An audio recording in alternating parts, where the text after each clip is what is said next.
Luke chapter 15, verses 8 to 10. O alin ang babaeng may 10 pilak na barya, na kung mawalan siya ng isa, ay hindi magsisindi ng ilawan, at wawalisin ang bahay, at hahanaping masikap hanggang sa ito'y masumpungan.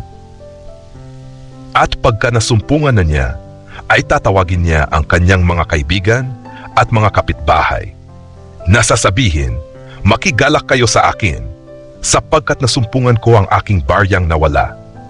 Gayon din naman, sinasabi ko sa inyo, may kagalakan sa harapan ng mga anghel ng Diyos dahil sa isang makasalanang nagsisisi. Sa isang tahimik na nayon, may isang babaeng nagngangalang Mara. Simple lang ang kanyang buhay.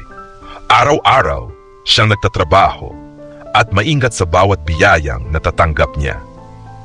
Mayroon siyang 10 pilak na barya na kumakatawan sa kanyang pinaghirapan at mga pangarap.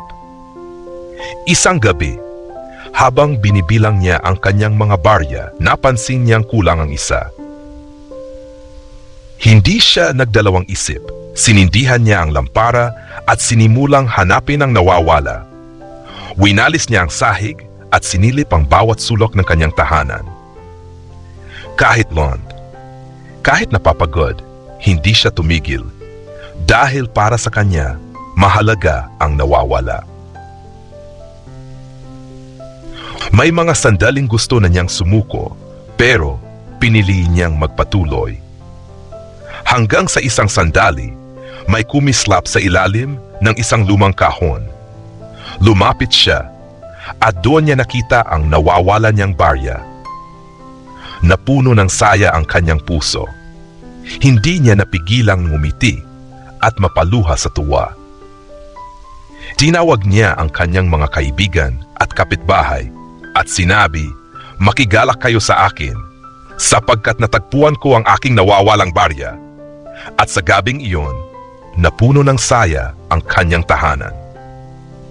Kung minsan, pakiramdam mo ay ikaw ang nawawala, parang walang nakakita ng halaga mo. Pero tandaan mo, may Diyos na masusing naghahanap sa iyo at hindi tumitigil. At kapag ikaw ay lumapit o bumalik sa Kanya, may kagalakan sa langit. Mahalaga ka. Yuwa ba? Hinahanap ka at ipinagdiriwang ang pagbabalik mo.